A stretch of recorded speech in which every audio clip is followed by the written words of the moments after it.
కర్నూలు జిల్లా ఎమ్మిగన్నూరు పట్టణంలో స్థానిక బీసీ కాలేజ్ హాస్టల్ నందు Phule Ambedkar ideology convener AC Devadanam అధ్యక్షతన భారత రాజ్యాంగ 75వ దినోత్సవ వేడుకలు ఘనంగా నిర్వహించారు. ఈ సమావేశానికి ముఖ్య అతిథులుగా బహుజన వక్త అరేగంటి భాస్కర్, బహుజన నాయకులు కె గణేష్, రామచంద్ర, అడ్వకేట్ ఎద్దుల Chennaiah, hostel warden అజీంలు, మహనీయులైన Mahatma Jyotirao Phule, doctor BR Ambedkar చిత్రపటాలకు పూలమాలలు వేసి నివాళులు అర్పించారు. అనంతరం వారు మాట్లాడుతూ మనువాదం విధించిన ఆంక్షల వలన వేల సంవత్సరాలుగా ఎస్సీ, ఎస్టీ, బీసీ, మైనారిటీ ప్రజలు విద్య, ఉద్యోగం, ఆస్తి, అధికారంకు దూరమై దుర్భరమైన జీవితాలతో, అసమానతలతో వేల సంవత్సరాలు జీవించారని, ప్రజలందరికీ సమానమైన పై హక్కులను సాధించడానికి గౌతమ బుద్ధుడు, సంత్ కబీర్, మహాత్మా జ్యోతిరావు పూలే, సావిత్రిబాయి పూలే, ఛత్రపతి సాహు మహారాజ్, నారాయణ గురు, పెరియార్ రామస్వామి, డాక్టర్ బాబాసాహెబ్ అంబేద్కర్లు వారి జీవితాలను త్యాగం చేసి పోరాటాల ద్వారా హక్కులను సాధించారు. స్వతంత్ర భారతదేశంలో పై హక్కులను రాజ్యాంగబద్ధం చేశారు. రాజ్యాంగ నిర్మాత బిఆర్ అంబేద్కర్ గారు స్వతంత్ర భారత రాజ్యాంగంలో స్వేచ్ఛ, సమానత్వము, సౌభ్రాతత్వము, సంక్షేమాన్ని, సామాజిక హక్కులు రాజ్యాంగబద్ధం చేసి బహుజనుల జీవితాలలో వెలుగులు నింపిన మహనీయుడు బాబాసాహెబ్ బిఆర్ అంబేద్కర్ అని కొనియాడారు. భారత రాజ్యాంగాన్ని ఈ దేశంలో ఉన్న ప్రతి పౌరుడు కాపాడుకోవాలని, రాజ్యాంగంలో హక్కులను చదివి తెలుసుకోవాలని పిలుపునిచ్చారు. నేటి తరం విద్యార్థులు రాజ్యాంగాన్ని చదివి అర్థం చేసుకొని రాజ్యాంగ హక్కుల కోసం పాటుపడాలని వారు పిలుపునిచ్చారు. భారత విద్యార్థులతో కలిసి వారందరూ రాజ్యాంగ ప్రవేశిక ప్రతిజ్ఞ చేశారు. ఈ కార్యక్రమంలో విద్యార్థులు మరియు రాముడు తదితరులు పాల్గొన్నారు. రిపోర్టర్ మునెప్ప. మరి ఈరోజు మనమంతా ఇక్కడ ఇంత ప్రశాంతంగా స్వేచ్ఛగా మనమంతా కూర్చున్నాము అనంటే దట్ ఈస్ బాబాసాహెబ్ అంబేద్కర్ గారు, దట్ ఈస్ మహాత్మా జ్యోతిరావు పూలే. వారిద్దరు తాతల్లో మనందరికి కూడా ఈరోజు ఈ స్థాయి, ఈ పరిస్థితి ఇదంతా కూడా వాళ్ళు మనకు చేయడం జరిగింది. బాబు వినాలి ఇక్కడ. మరి ఈరోజు మనమందరం కూడా ఇంత స్వేచ్ఛ వాయువులతో మనం ఈరోజు ఇంత ప్రశాంతంగా ఉన్నాము అని అంటే దానికి కారణము మహనీయులైన వారందరి. భారత రాజ్యాంగంలో మనందరికీ స్వేచ్ఛ, సమానత్వము, చదువు, విద్య, ఉద్యోగము, రిజర్వేషను, మౌలిక సదుపాయాలు ఇవన్నీ కూడా డాక్టర్ బాబాసాహెబ్ అంబేద్కర్ గారు భారత రాజ్యాంగంలో మనకు రాసించినాడు. ఇప్పటికి 75 సంవత్సరాలైంది మనకు భారత రాజ్యాంగం వచ్చి. ఎన్ని సంవత్సరాలైంది? 75 సంవత్సరాలైంది. 75 సంవత్సరాల పూర్వము మన దేశాన్ని అనేక మంది మరి బ్రిటిష్ వాళ్ళు, తర్వాత మొఘలులు, తర్వాత మిగతా పారసిక మరి సామ్రాజ్యము, మిగతా రకరకాల మరి ప్రాచీనమైనటువంటి రాజ్యాలు ఈ దేశాన్ని పరిపాలన చేయడం జరిగింది. మరి మనందరం కూడా ఈరోజు ఈ విధంగా చదువుకోవడానికి, మరి ఉద్యోగం చేయడానికి, ఆత్మ ఇవన్నీ కూడా బాబాసాహెబ్ అంబేద్కర్ గారు భారత రాజ్యాంగంలో మనకన్నీ కూడా హక్కులు పొందుపరచడం జరిగింది. కాబట్టి మరి ఈరోజు మై డియర్ ఫ్రెండ్స్, మీరంతా కూడా ఈరోజు మరి ఈ హాస్టల్ సదుపాయము మనకి ఎక్కడి నుండి వచ్చిందో తెలుసా మీకు? ఈరోజు మనం పరిపాలిస్తున్నటువంటి వాళ్ళు కాదు మనకి ఈరోజు ఈ సౌకర్యము, ఈ హక్కులు ఇవన్నీ కూడా రాజ్యాంగంలో రాశాడు. అందును బట్టి ఈరోజు మన ప్రభుత్వ పరిపాలకులు మనకి ఇవన్నీ కూడా చేయగలుగుతున్నారు. ఇవి ఎవరు చేశారు రాజ్యాంగంలో? మన మహనీయులు బాబాసాహెబ్ అంబేద్కర్ గారు, మహాత్మా జ్యోతిరావు పూలే గారు, ఛత్రపతి సాహు మహారాజ్ అనేటువంటి ఆయన ఈ దేశానికి రాజ్యాంగం రాకముందే హాస్టల్ ఏర్పాటు చేసి 1902లో రిజర్వేషన్ ఇచ్చి హాస్టల్ చేసి మన సమాజానికి అంతా కూడా చదువు నేర్పడం జరిగింది. దాంట్లో భాగంగానే ఈరోజు ఇలాంటి పరిస్థితి అంతా మనకు రాజ్యాంగంలో పొందుపరచడం జరిగింది. ఈరోజు మనకి ఈరోజు ఇక్కడ హాస్టల్లో ఈ సదుపాయము, మరి ఈరోజు విద్య, మరి ఉచితమైనటువంటి విద్య, ఉచితమైనటువంటి హాస్టల్ సౌకర్యం ఇవన్నీ కూడా బాబాసాహెబ్ అంబేద్కర్ రాజ్యాంగంలో రాశాడు.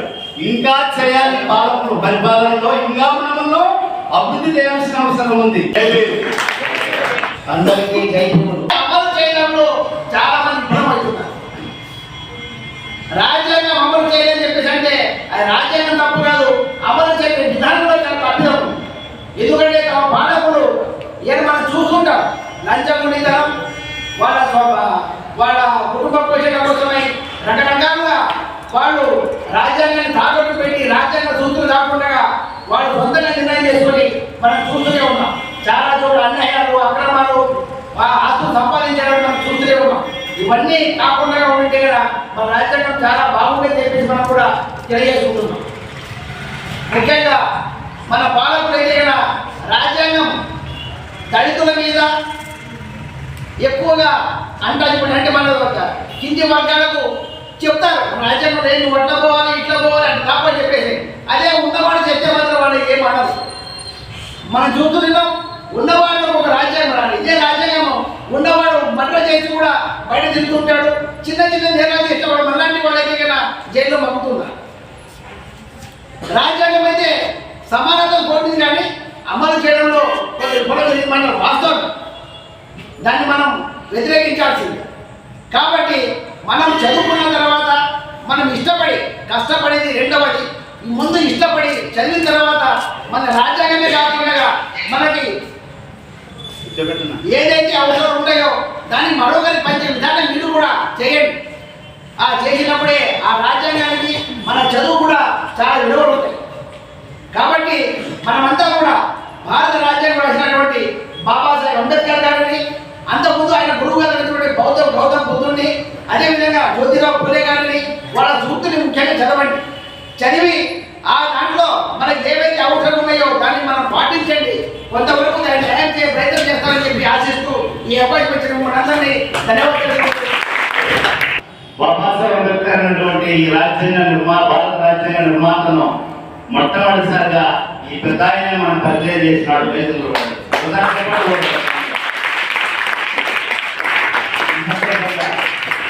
సరే అండి, వెల్కమ్. మరి పెద్ద ఆయన 2 నిమిషాలు మాట్లాడు.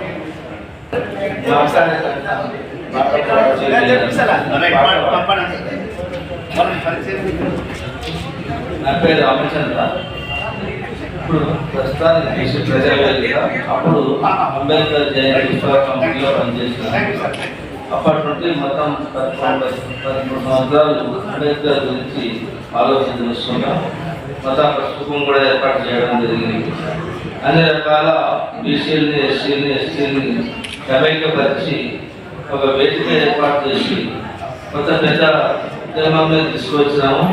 ఇప్పుడు అన్ని శాఖలుగా విభజించబడి అన్ని ఎస్సీ ఎస్టీ బీసీ కాలనీలంతా మొత్తం అంబేద్కర్ జయంతి అంటే, జ్యోతిరావు పూలే జయంతి అంటే పల్లెలు మారిపోతున్నాయి, టౌన్లో కూడా మారిపోతుంది. కాబట్టి అలాంటి మహనీయుని మనం తలుచుకోవడంలో చాలా గొప్పదనం ఉంటుంది. కాబట్టి వాళ్ళ అడుగుజాడలో నడవాలని, అట్లే యువతరం మీరంతా ఇప్పుడు మనకి తెలియదు, తర్వాత భవిష్యత్తులో ఎట్లుంటుంది అనేది మీకు తెలిసిపోతుంది. కాబట్టి ముందే హుషారు కావాలని చెప్పి పాట ద్వారా నవతరమా ఇదే అదను కదలి రమ్ము, ఇదే అదను కదలి రమ్ము, యువతరమా నవతరమా ఇదే అదను కదలి రమ్ము, ఇదే అదను కదలి రమ్ము. బడుల నుండి గనుల నుండి నిరుద్యోగ జడత నుండి, దుఃఖి నుండి ధూళి నుండి భిక్షాటన శిక్ష నుండి, యువతరమా నవతరమా తరంగమై లేచిరమ్ము. నవ్వుతూరి కంబమెక్కి సమిష్టికై చెరిపోయే, నీ నవ్వుతూరి కంబమెక్కి సమిష్టికై చెరిపోయే. పీడిత జనపక్షపాత సృష్టి కన్న గొప్ప ఏది, నీ యౌవన తేజంపై ప్రజా పోరు నడపాలి. నీ రక్తం పుష్పించగా ఈ దేశం ఫలించాలి.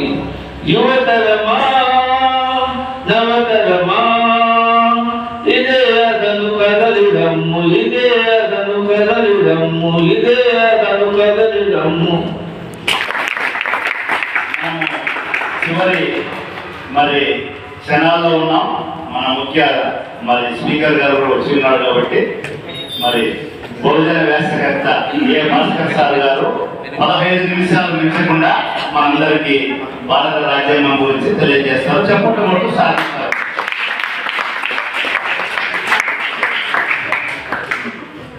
Good evening to all. 75వ దినోత్సవం ఈ సందర్భంగా అందరికి కూడా భారత రాజ్యాంగ దినోత్సవ శుభాకాంక్షలు తెలియపరుచుకుంటున్నాం మిత్రులారా. ఒక మనిషికి బర్త్డే ఎంత ప్రాముఖ్యమో ఒక దేశాన్ని నడిపించేటువంటి ఒక గ్రంథానికి కూడా బర్త్డే లాంటి దినోత్సవం అనేది కూడా అంతే ప్రాముఖ్యం. ఈ దేశానికి రాజ్యాంగం ఆమోదం పొంది నేటికి 75 సంవత్సరాలు కాబడింది. 75 అనేది ఒక ప్రాముఖ్యమైన నెంబర్. ప్రపంచంలో చాలా దేశాల్లో రాజ్యాంగాలు అనేవి కేవలం ఒక సంవత్సరం జరగకుండానే 250 దేశాల్లో రాజ్యాంగాలు రద్దు చేయబడ్డాయి. ఈ ప్రపంచ 800 దేశాల రాజ్యాంగాలను పరిశీలించినప్పుడు ఒక్క సంవత్సరం తిరగకుండానే 250 రాజ్యాంగాలు రద్దు చేయబడ్డాయి. ఒక 17 సంవత్సరాలు మాత్రమే ఒక 50 రాజ్యాంగాలు ముందుకుపోయినాయి. ప్రపంచంలో అత్యధిక కాలం ముందుకు సాగుతున్నటువంటి రాజ్యాంగం ఏది అంటే భారత రాజ్యాంగం. ఇటువంటి రాజ్యాంగ దినోత్సవాన్ని నిర్వహిస్తున్నటువంటి Phule Ambedkar ideology convener AC Devadanam గారికి, అలాగే మన హాస్టల్ వాటర్ సార్ గారికి, పెద్దలు రామచంద్ర సార్ గారికి, చెన్నై గారికి, ఇక్కడ ఉన్నటువంటి మీ అందరికీ కూడా మరొకసారి రాజ్యాంగ దినోత్సవ శుభాకాంక్షలతో నా ఉపన్యాసాన్ని ప్రారంభిస్తాను. మిత్రులారా, అసలు రాజ్యాంగం అంటే ఏమిటి? ఒక దేశం యొక్క విధి విధానాలు, ఒక దేశాన్ని ముందుకు నడుపున్నదే రాజ్యాంగం. మనము ఒక నియమ నిబంధనల వాళ్ళని రూపొందించుకున్నటువంటి పుస్తకమే రాజ్యాంగం. ఈ దేశానికి స్వాతంత్రం వచ్చింది 1947 ఆగస్టు 15 అని మనందరికీ తెలుసు. స్వాతంత్రం వచ్చిన వెంటనే భారతదేశ పరిపాలన అనేది అంత ఈజీగా ముందుకు సాగలేదు. అటువంటి విభిన్న మతాలు, విభిన్న కులాలు, విభిన్న వర్గాలు, విభిన్న ప్రాంతాలు ప్రపంచంలో ఏ దేశంలో లేనటువంటి డిఫరెన్సెస్ ఓన్లీ భారతదేశంలోనే ఉన్నాయి. ఇటువంటి భారతదేశాన్ని అందరినీ ఏకనాయకులపై నడిపించి, అందరినీ ఒకే మార్గంలో నడిపించి, పౌరులందరికీ సంక్షేమాన్ని కానీ, పౌరులందరికీ అభివృద్ధిని కానీ, పౌరులందరికీ విద్య, ఉపాధి ఇవన్నీ అందించాలంటే ఒక గ్రంథం అవసరం. అదే భారత రాజ్యాంగం అని ఆనాడు పెద్దలు గుర్తించి మన దేశానికి రాజ్యాంగాన్ని రూపొందించాలని చెప్పేసి ఒక కమిటీని ఎన్నుకున్నాం, రాజ్యాంగ పరిషత్. ఆ రాజ్యాంగ పరిషత్తులో చాలా సబ్ కమిటీస్ ఉంటాయి. అందులో డ్రాఫ్టింగ్ కమిటీ అనేది చాలా ప్రాముఖ్యమైన కమిటీ. అదే రాజ్యాంగ రచనా కమిటీ అంటారు. అందులో 7 మంది సభ్యులు ఉంటారు. దాని చైర్మన్ గా డాక్టర్ బిఆర్ అంబేద్కర్ గారు చైర్మన్ గా ఎన్నుకోబడతారు. ప్రపంచంలో ఉన్నటువంటి అన్ని దేశాల రాజ్యాంగాలను పరిశీలించిన తర్వాత ఈ దేశ ప్రజలకి ఏమి అవసరం, ఈ దేశంలో ఉన్నటువంటి ప్రజల స్థితిగతులకు అనుగుణంగా ఒక చక్కని నిర్మాణపూరితమైనటువంటి ఒక రాజ్యాంగం కావాలని చెప్పేసి ఆనాడు అంబేద్కర్ గారి ఆధ్వర్యంలో ప్రపంచంలో ఉన్న అన్ని గ్రంథాలను అధ్యయనం చేసిన తర్వాత 2 సంవత్సరాల 11 నెలల 18 రోజుల పాటు నిర్విరామంగా కృషి చేసి మన చక్కని రాజ్యాంగాన్ని భారతదేశానికి అందించారు. అటువంటి గొప్ప రాజ్యాంగాన్ని పొందగలిగి కాబట్టి కేవలం డాక్టర్ బిఆర్ అంబేద్కర్ గారి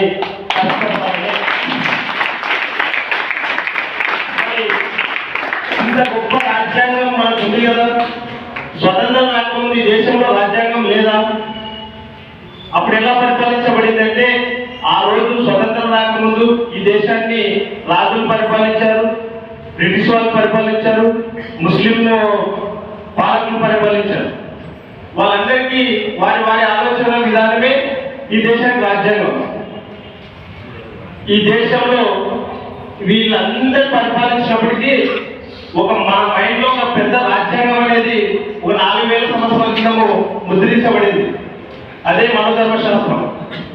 ఆ మనోధర్మశాస్త్రం ఏం చెప్పిందంటే, ఖచ్చితంగా మనోధర్మశాస్త్రాన్ని గురించి తెలుసుకోకుంటే రాజ్యాంగం అర్థం కాదు.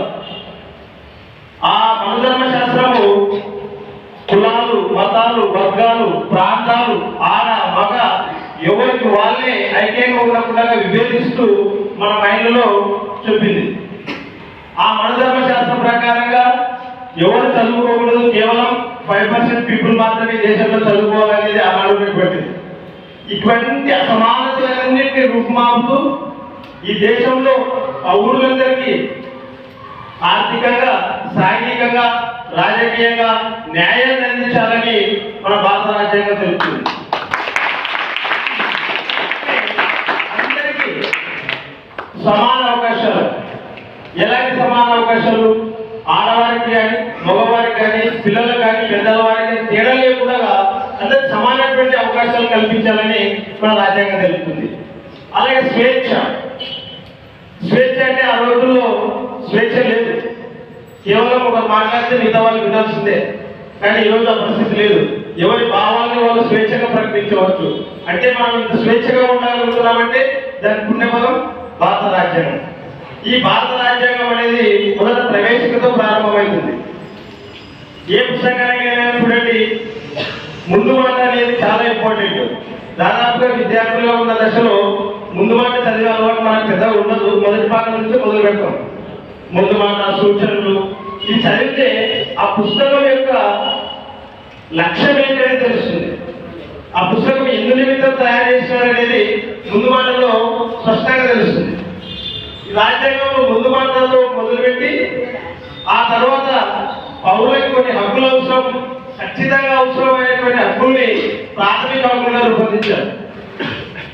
ప్రాథమిక హక్కులు అంటే అందరికీ విద్య అందించాలి, సమానత్వ హక్కు, జీవించే హక్కు, రాజ్యాంగ పరిహారం హక్కు, ఇలా చాలా హక్కులు మనకు కల్పించబడ్డాయి. అందులో తర్వాత హక్కులు మాత్రమే ఉంటే సరిపోదు. రాజ్యాంగం కల్పించినటువంటి హక్కులు పొందుకోవాలంటే మనకు కొన్ని బాధ్యతలు ఉండాలి అని చెప్పేసి ప్రాథమిక విధులు కూడా ఈ గ్రంథంలో రూపొందించబడ్డాయి. ప్రాథమిక విధులు అంటే ప్రతి పౌరుడు పాటించవలసినవి. జాతీయ జెండాన్ని గౌరవించడం, జాతీయ గీతాన్ని గౌరవించడం, పెద్దల్ని గౌరవించడం, సమాజాన్ని పరిరక్షించడం, ఇవన్నీ కూడా మన యొక్క విధులు. ఎవరో చెప్తే చేసేవి కాదు. ఇవి ఖచ్చితంగా మనమే ప్రౌఢుగా స్వచ్ఛందంగా పాటించదగినవి, బలవంతం చేసేవి కాదు. ఆ తర్వాత ఈ ప్రాథమిక హక్కులు, విధులు తర్వాత ప్రభుత్వం కూడా కొన్ని కార్యకలాపాలు చేయాలి. ఎందుకంటే మన దేశం విభిన్న మతాలు, విభిన్న రకాలైన కులాలు, వర్గాలు నిండి ఉంది కదా. అందరూ ఏకతాటిపై తీసుకురావాలంటే ప్రభుత్వం కొన్ని కార్యక్రమాలు చేయాలి. ప్రభుత్వం చేసేటువంటి పనులనే ఆదేశిక సూత్రాలుగా రాజ్యాంగంలో పొందుపరిచారు. ఈ ఆదేశిక సూత్రాల లక్ష్యం ఏమంటే పౌరులందరికీ సంక్షేమాన్ని అందించడం, పౌరులందరికీ విద్యను అందించడం, పౌరులందరికీ అభివృద్ధిని అందించడం. అందులో భాగంగానే ఈరోజు మనకు సంక్షేమ హాస్టల్ ఏర్పడబడ్డాయి. అంతేగాని మనకు ఉచిత పుస్తకాలు ఇస్తున్నారన్నా, ఉచిత దుస్తులు ఇస్తున్నారన్నా, ఉచిత భోజనం పెడుతున్నారన్నా, ఉచితంగా మనం చదువుకోగలుగుతున్నామన్నా ఏ నాయకుడు లేకుంటే ఎవరు దయదాక్షిణ వల్ల మనం పొందుతున్నది కాదు. ఇది కేవలం డాక్టర్ బిఆర్ అంబేద్కర్ గారు ఆ రోజున్న ముందు చూపుతో రాజ్యాంగంలో పొందుపరిచారు. కాబట్టి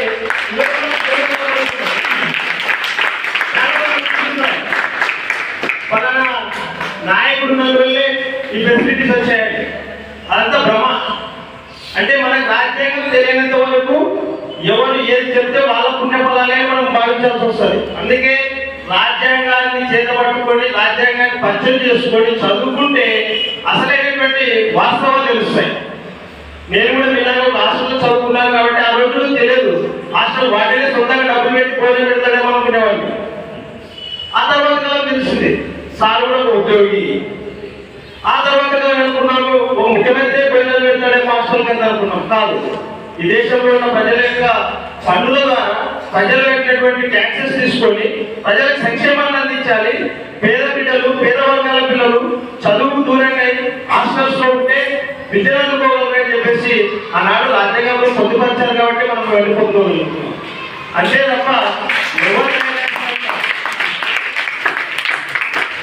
విద్యకు సంబంధించి మనకు ఇంతకుముందు ఆదేశిక సూత్రాల్లో విద్య అనేది లేదంటే ప్రభుత్వాలు విద్యను కల్పించాలి ఉచిత నిర్బంధ విద్యలో. అంటే ఆదేశిక సూత్రాలు అనేవి చేయొచ్చు, చేయకపోవచ్చు. అదే ప్రాథమిక హక్కుల్లో ఉంటే కనుక ఖచ్చితంగా ప్రతి పౌరునికి ఆ హక్కుని కల్పించాలి. ఆ హక్కుగానే వివాదం కలిగితే కోర్టులకు వెళ్ళి మనం పొందుకోవచ్చు. అందుకనే విద్యను ప్రాథమిక హక్కులో తెలుస్తారు. ఆర్టికల్ 21 ఏ ప్రకారంగా 4 సంవత్సరాల నుంచి 14 సంవత్సరాలు ఉన్నటువంటి పిల్లలందరికీ ఉచిత నిర్బంధ విద్యను అందించాలి. ఆ విద్యా హక్కు చట్టం ప్రకారమే ఈరోజు మనం ఇవన్నీ పొందుకోగలుగుతున్నాం. ఇవన్నీ నేను ఎందుకు చెప్తున్నానంటే భవిష్యత్తులో మనము మంచి పౌరులే ఎదగాలన్నా, మన హక్కులు పొందుకోవాలన్నా, మన విధులు తెలుసుకోవాలన్నా, ప్రభుత్వాలతో మనం పనులు చేయించుకోవాలన్నా ఖచ్చితంగా రాజ్యాంగం గురించి తెలుసుకోవాలి. భవిష్యత్తులో నువ్వే ఒక నాయకుడు కావచ్చు, నువ్వే ఒక ఎమ్మెల్యే కావచ్చు, నువ్వే ఒక ఉద్యోగస్తు కావచ్చు, ఒక ఆఫీసర్ కావచ్చు, గెజిటెడ్ ఆఫీసర్ కావచ్చు. ఇవన్నీ అయినప్పుడు ఏమీ తెలియని గొర్రెమహం వేసుకొని నాకు ఏం తెలియదనుకోకుండా మనం చిన్నప్పటి నుంచే జ్ఞానాన్ని సంపాదించుకోవాలి. జ్ఞానాన్ని సృష్టిలో డాక్టర్ బిఆర్ అంబేద్కర్. ఎందుకంటే ప్రపంచంలో ఏ నాయకుడు లేకపోతే ఏ విద్యావంతుడు చదివినటువంటి చదువులు చదివి మన దేశానికి, మన పౌరులందరికీ కూడా చక్కని రాజ్యాంగాన్ని అందించారు. ఇన్ని 75 సంవత్సరాలు ఈ రాజ్యాంగం ఎందుకు ఆమోదం ఉంది? మరి ఈ రాజ్యాంగ దినోత్సవాన్ని మనమేం జరుపుకోవాలి? ఇటీవల కొన్ని పండుగలు చూసినాం. కొన్ని పండుగలు కొన్ని మతాలే జరుపుకుంటారు, కొన్ని పండుగలు కొన్ని కులాలు మాత్రమే జరుపుకుంటారు, ఇంకా కొన్ని పండుగలు గ్రామంలో కొన్ని కుటుంబాలే జరుపుకుంటారు. ఆ దేవుడు వాళ్ళకి మాత్రమే జరుపుతాడు. కానీ రాజ్యాంగ దినోత్సవాన్ని ఈ దేశంలో ఉన్న ప్రతి పౌరులు జరుపుకోవాలి. ఎస్పెషల్లీ ఈ దేశంలో పౌరులందరిలో ఎస్పెషల్ ఎవరు జరుపుకోవాలి తెలుసా? ఎస్సీ, ఎస్టీ, బీసీ, మైనారిటీలు అనేటువంటి సంక్షేమ రాష్ట్రంలో ఉన్నటువంటి మనమే జరుపుకోవాలి. మనకే బాధ్యత ఉంది. మన కోసం రాసించినటువంటి రాజ్యాంగాన్ని పండుగలా చేసుకోవడం అంటే రాజ్యాంగాన్ని చదవడమే, రాజ్యాంగాన్ని తెలుసుకోవడమే. ఈ 75 సంవత్సరాలు అయినటువంటి రాజ్యాంగ దినోత్సవం మొదలుకొని మీరు ఇంకా చిన్న వయసు 20 సంవత్సరాలు వయసుకున్నది, ఇంకొక 25 సంవత్సరాలు అంటే 100 సంవత్సరాల దినోత్సవం జరుగుతుంది. రాజ్యాంగ దినోత్సవం, శత దినోత్సవం జరుగుతుంది. ఆ శత దినోత్సవం మీరే మొక్కలు కావాలి. ఈ రాజ్యాంగంలో ఉన్నటువంటి అంశాలు మీరే తెలుసుకోవాలి. ఆ తెలుసుకోవడానికే ఇలాంటి కార్యక్రమాలు ఉపయోగపడతాయి. కాబట్టి నేను చెప్పేది ఒకటే, ఎంతమంది ఎవరు చెప్పినా మనం చదువుకుంటేనే విలువ. చదివే ప్రపంచంలో అతి శక్తివంతమైన ఆయుధమని బిఆర్ అంబేద్కర్ గారు చెప్తారు. అంతకంటే ముందు మహానుభావులు డాక్టర్ మహాత్మా జ్యోతిరావు పూలే గారు పెద్దలు చాలా విషయాలు చెప్పిండొచ్చు. నేను రాజ్యాంగాన్ని మాత్రమే కోట్ చేస్తూ మాట్లాడుతున్నాను. ఇటువంటి గొప్ప రాజ్యాంగంలో చాలా ఉన్నాయి. న్యాయ వ్యవస్థ కావచ్చు, పార్లమెంటరీ వ్యవస్థ కావచ్చు, శాసన వ్యవస్థ కావచ్చు, ఎన్నికల వ్యవస్థ కావచ్చు, ఇవన్నీ కూడా ఉదాహరణ లింక్ అనమాట. ఒక్క వ్యవస్థ తప్పు చేస్తే ఇంకొక వ్యవస్థ సక్రమంగా నడిపిస్తుంది. పార్లమెంట్ వ్యవస్థ తప్పు చేసిందనుకో న్యాయ వ్యవస్థ వెంటనే దాని యొక్క పార్లమెంట్ ని ఆర్డర్స్ ఇవ్వడం కానీ, సూచనలు ఇవ్వడం కానీ సెంట్రైజ్ చేస్తుంది. అలాగే ఎన్నికల వ్యవస్థ కూడా ప్రజాస్వామ్యంలో ఎన్నికల ఎట్లా జరపాలని పనిచేస్తుంది. ఒకదానికి ఒకటి అంతర్లీనమైనటువంటి సంబంధాలు ఉన్నాయి. ఈ వ్యవస్థల గురించి అన్ని తెలుసుకోవాలంటే ఖచ్చితంగా మనం ఏం చేయాలి? భారత రాజ్యాంగాన్ని చదవాలి. రాజ్యాంగాన్ని ఎప్పుడైతే చదువుతామో అప్పుడే మనకి దేశం అర్థమవుతుంది. రాజ్యాంగాన్ని ఎప్పుడైతే చదువుతామో అప్పుడే మనం ఈ దేశంలో ఉన్న స్థితిగతులు అర్థమవుతాయి. రాజ్యాంగాన్ని చదివినప్పుడే సౌభాతృత్వం అనేది తెలుస్తుంది. అంటే ప్రతిజ్ఞ చేసినప్పుడు మనము భారతీయులతో నా సహోదరులను మొదలుపెట్టాం. ప్రతిజ్ఞ చెప్పుకుంటున్నాం. ఆ ప్రతిజ్ఞ కూడా ఎక్కడ వచ్చింది? భారత రాజ్యాంగంలో సౌభ్రాతృత్వాన్ని పెంపొందించాలనేటువంటి ఒక నియమం రాసుకున్నాం. సౌభ్రాతృత్వం అంటే సోదరభావం. సో మనం ఏం చేసినా, ఏమి పొందుకున్నా ఖచ్చితంగా రాజ్యాంగం నుంచి మాత్రమే పొందగలుగుతున్నాం.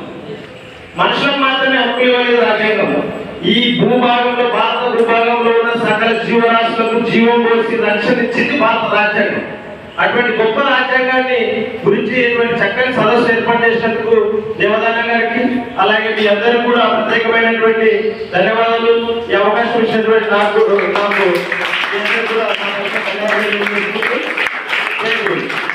అందరికీ 75వ రాజ్యాంగ దినోత్సవ శుభాకాంక్షలు. మనకు రాజ్యాంగము 1949 నవంబర్ 26న రాజ్యాంగ రచన కంప్లీట్ అయింది. అంతకుముందు మనము ఎంత దుర్పరిస్థితుల్లో జీవితం గడిపామో వీటందరూ ఒకసారి భారత రాజ్యాంగం చదివితే, స్వాతంత్రోద్యమ సంఘటనలు చదివితే మీకు అర్థమవుతుంది. నేను సమయం బాగుంది కాబట్టి కొన్ని ముఖ్య విషయాలు మాత్రం మీతో డిస్కషన్ చేస్తాను. మన భారతదేశంలో రకరకాల కులాలు, రకరకాల మతాల వాళ్ళు జీవిస్తున్నారు. అన్ని కులాల మతాలు వచ్చి ఒక సమ్మిళితంగా భిన్నత్వంలో ఏకత్వం పాటిస్తూ జీవిస్తున్నాము. వాళ్ళ మతాలకు సంబంధించిన వాళ్ళ మత గ్రంథాలు చదువుతారు.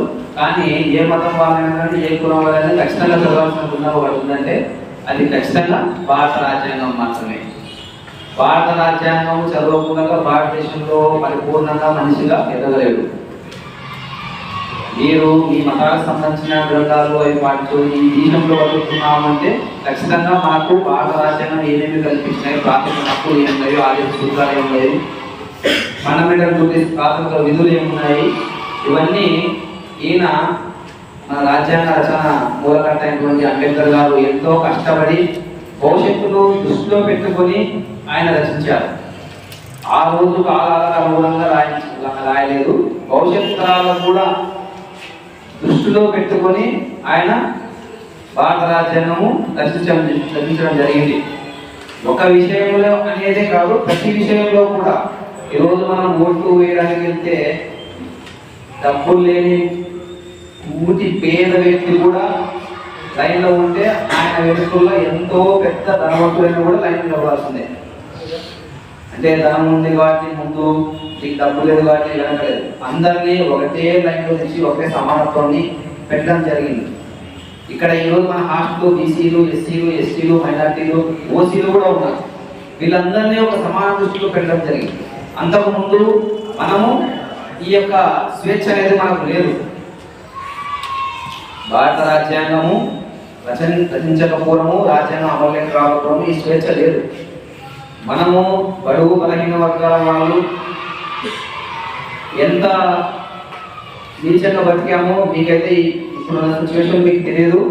మేము చూసాము, మా తాతలు, మా ముత్తాతలు వాళ్ళందరూ వాళ్ళ అనుభవాలతో కొన్ని చెప్పిన విషయాలు. ఒక వీధిలో ఒక పెద్ద ఉన్నత కులస్తులు కానీ వెళ్తే ఆ వీధిలో మొత్తం ఉన్న వాళ్ళు లేచి నిలబడాలి. వాళ్ళ చేతులు చెప్పులు ఉంటే కూడా చెప్పులు చేత పట్టుకొని నిలబడాలి. మరీ ముఖ్యంగా ఒంగోలు మనం కానీ ఏదో అవసరం పడి ఒక ఉన్నత కులం ఉన్నంత వాళ్ళ అవసరాలకే వెళ్తాం. వాళ్ళ ఇంట్లో ఏదో వాళ్ళ పని చేయడానికి మనం వెళ్తాము. ఆ ఇంటికి వెళ్తే కూడా మనం మన చేతిలో పట్టుకొని ఒంగోలు నడచాలన్నమాట. అలాంటి దుర్భర పరిస్థితుల్లో మనము అప్పుడు జీవించే వాళ్ళం. అంబేద్కర్ కూడా అలాంటి అవమానాలు ఎన్నో ఎదుర్కొన్నాడు. ఆయన జీవితంలో ఎన్నో ఎదుర్కొన్నారనేది చాలా తక్కువ. ఆయన జీవితాంతం అవమానాలు ఎదుర్కొన్నారు. అన్ని అవమానాలు ఎదుర్కొని కూడా మనకి ఆయన ఎంతో కష్టపడి ఆయన యొక్క నిస్వార్థంగా ఆయన యొక్క జీవితం మొత్తము భారతదేశ ప్రజల కోసం అంకితం చేశారు. ఆయనకి వయసులో ఉన్నప్పుడు భార్య చనిపోయినా, పిల్లలు చనిపోయినా, ఇంకో పెళ్లి చేసుకోవడం, పిల్లలు చేసుకోవడం, నా కుటుంబం కోసం కష్టపడము ఆయన చేయలేదు. ఆయన భారతదేశం కోసం కష్టపడ్డాడు. ఎందుకంటే ఆయన అంత కష్టపడ్డాడు కాబట్టి ఈ రోజు మీరు అక్కడ కూర్చోగలిగారు, నేను ఇక్కడ నిలబడగలిగాను. అంటే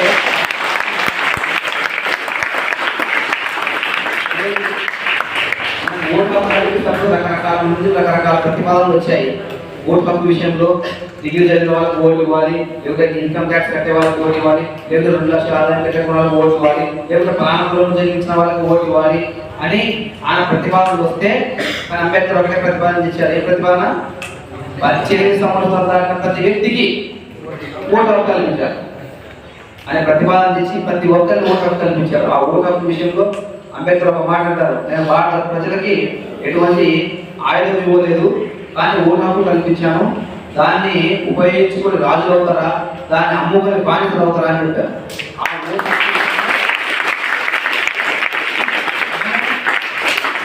చాలా నియంత్రణని భారతదేశ పరిపాలనలో కొద్దిమంది రాజ్యాంగ విపత్కర పరిస్థితున్నప్పుడు వాళ్ళు ఓడగొట్టి ప్రభుత్వాన్ని మనం మారుస్తున్నాం. మనకి మన దేశానికి ప్రధానటువంటి ఏకైక మహిళా ప్రధానమంత్రి ఇందిరాగాంధీ గారు ఒకటే మాట మాట్లాడతారు.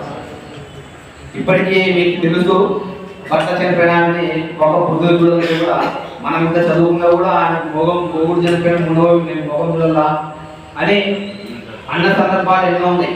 కానీ ఇందిరాగాంధీ నేను ఈరోజు ప్రధానమంత్రి పీఠంలో కూర్చున్నాను, భారత అత్యున్నత పదవి ప్రధానమంత్రి పీఠంలో కూర్చున్నా అంటే అది అంబేద్కర్ గారి చదవని, ఆయన యొక్క రాజ్యాంగ చదవని నేను ప్రధానమంత్రి కాగలిగాను అని మాట్లాడడం జరుగుతుంది ఇందిరాగాంధీ. ఈరోజు ఎంతోమంది మహిళలు కానీ అన్ని రకాల వస్తున్నారంటే సమానత్వ హక్కులు కలిగించి మన భారతదేశాన్ని ఉన్నత స్థితికి వెళ్ళిపోవడానికి ఆయన చాలా కష్టపడ్డాడు ఆయన జీవితాంతం. కానీ ఆయన కష్టపడ్డాడు కాబట్టి మనం ఆయన అడుగుజాడలుగా నడవాలి.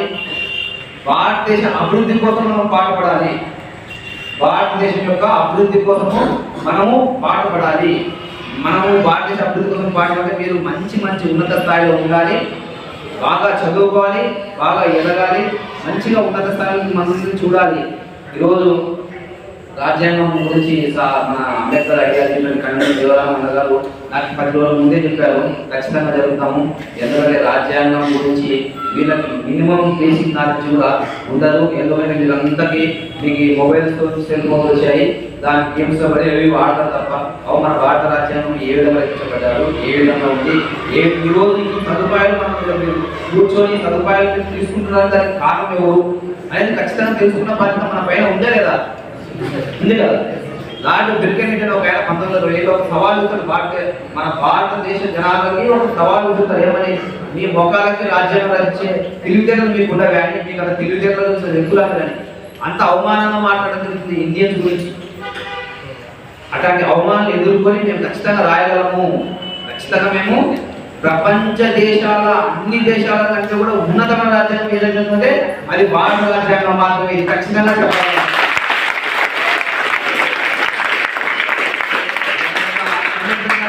మన దేశంలో ఒకటే లేదు అంబేద్కర్ గారి విగ్రహం, మన దేశంలో ఒకటే లేదు, మన ఊళ్ళో ఒకటి లేదు, ప్రపంచంలో ప్రతి పెద్ద పెద్ద దేశాల్లో కూడా అంబేద్కర్ విగ్రహాలు ఉన్నాయి మధ్య కాలంలో. అంటే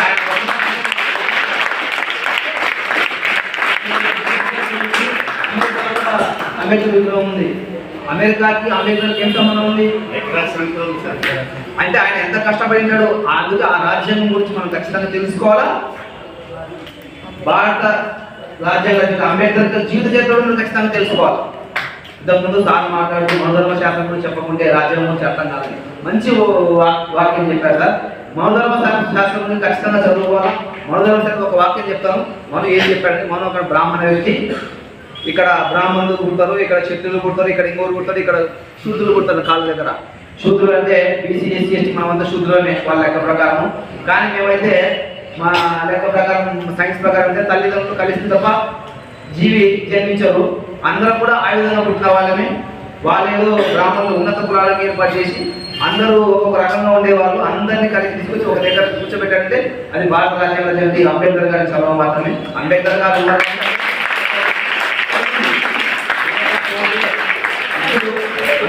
పక్కన పడతారు. అంబేద్కర్ లేదు, మనకు రాజ్యాంగం లేదు, అంబేద్కర్ జన్మించలేదు, మరణించలేదు, రాజ్యాంగం రాయలేదు. ఇప్పుడు మన పరిస్థితి ఒకసారి ఊహించుకోండి, ఎంత దారుణం ఊహించుకొని సమస్య, ఎంత దారుణమైన పరిస్థితులు అనుభవించేవాళ్ళం. కాబట్టి మనం ఈ స్థాయిలో ఉన్నాం కాబట్టి అంబేద్కర్ యొక్క కృషి దాన్ని మరవలేము. అందుకే అంబేద్కర్ అమరయ్య అంటారు. ఆయన రాజ్యాంగంలో కూడా బతికి ఉండాలని చాలా మంది చెప్తారు. రాజ్యాంగం ఉన్నదాన్ని బతికి ఉండదు. రాజ్యాంగంలో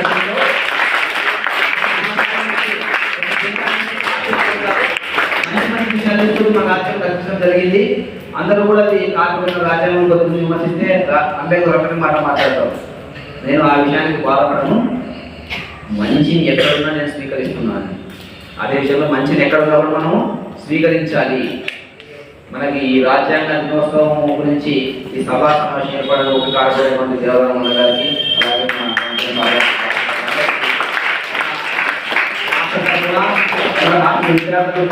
యొక్క రాష్ట్ర స్టాఫ్ రామన్న రవ్యాన్ని వాళ్ళ తరఫున మీకు అందరికీ ప్రత్యేక ధన్యవాదాలు తెలియజేస్తున్నాను.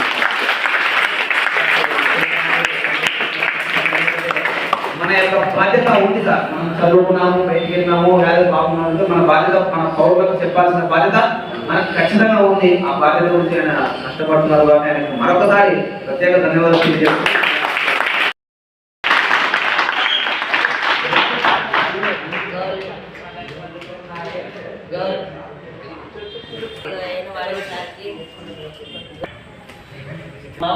అన్న గ్రామంలో జన్మించారు.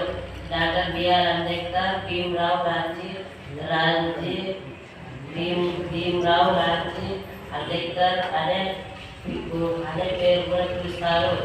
భీమ్రావ్ అంబేద్కర్ తండ్రి రాజీ మనోజీ తల్లి భీమాబాయి దంపతులకు చివరి సంతానంగా జన్మించారు.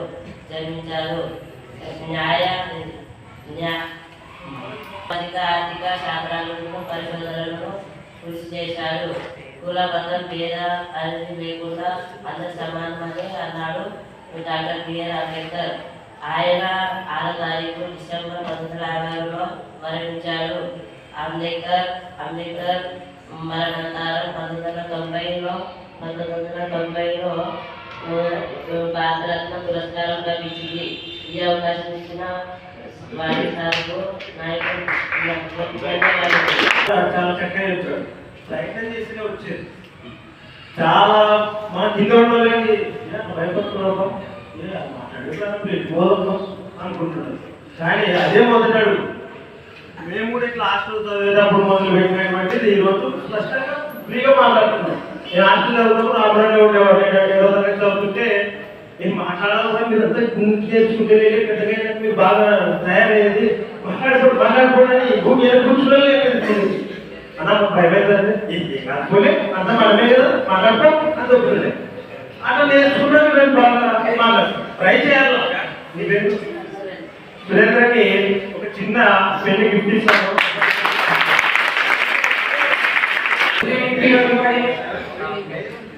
Today is Constitution Day.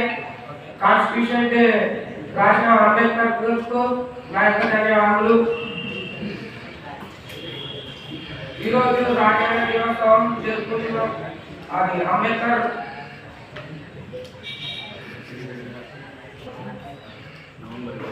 November 26గా జరిగింది రాజ్యాంగ దినోత్సవం.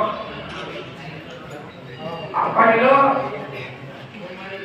డాక్టర్ అంబేద్కర్ ఒకరోజు రాజ్యాంగ పుస్తకం రాసి ఆ రోజే మొత్తం చదివి పూర్తి చేశాడు.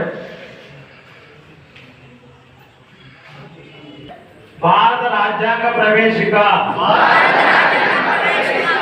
భారత ప్రజలమైన మేము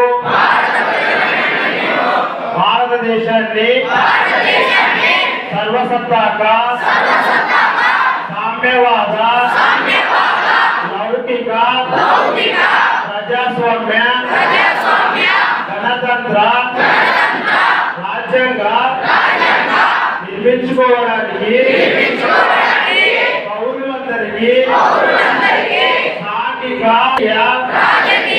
న్యాయాన్ని ఆలోచన భావప్రకటన విశ్వాసం ధర్మం ఆరాధనలో స్వాతంత్రాన్ని అంతస్తులోను అవకాశాల్లోనూ సమానత్వాన్ని చేకూర్చడానికి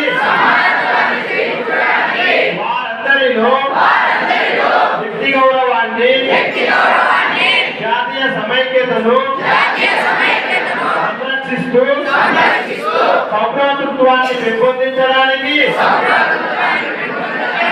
మన రాజ్యాంగ పరిషత్తులో 1949 నవంబర్ 26వ తేదీన ఎంపిక చేసుకొని శాసనంగా రూపొందించుకున్న ఈ రాజ్యాంగాన్ని మాకు మేము समर्पिंచుకుంటున్నాము. इस वीडियो को लाइक करें, हमारे चैनल को सब्सक्राइब करें और बेल आइकन जरूर प्रेस